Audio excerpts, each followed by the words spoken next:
rito kundi 5 tinapay at 2 isda.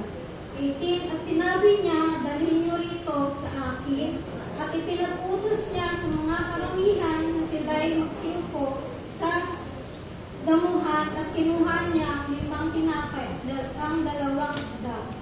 At pagtingala sa langit ay kanyang pinagpala at pinagpuputol-putol at ibinahagi ang mga tinapay sa mga alagad at ibinigay naman ang alagad sa mga karamihan. At nagsikay silang lahat at mga busog at kanilang pinulot ang lumabis na pinagputol-putol na 12 bakol na puno.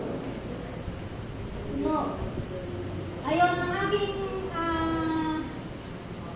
masasabi dito, ang Lord nagturo siya. Tapos, may nakita siyang may bata na nag-offer ng 5 tinapay sa 2 isda. So, maraming tao.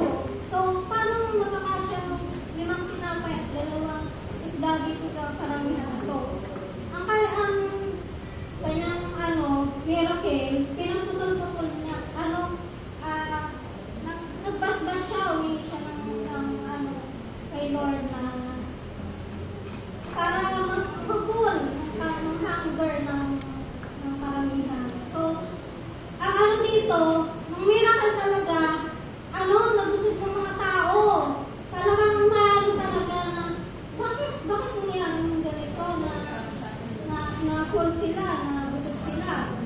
So, ang ko dito, talagang ng provision ng Lord, talagang ginagalang talaga niya. Nung food, talagang hindi tayo may empty talaga. Nung health natin, healthcare talaga si Lord sa atin. Nung strength, pinag-provide na talaga. Tapos, may spiritual healing, andyan talaga. Magturo si Lord. Dito pala, andito sa Bible nung talagang may kita mo talaga, makaramdaman mo, nung spiritual healing, magsalita lang siya. Gagaling ka na talaga. Consider talaga is a good thing. Good thing talaga ang ginagawa niya sa atin. Wala siyang ginagawa na, hindi niya ginagawa na mapahamang tayo, ganyan.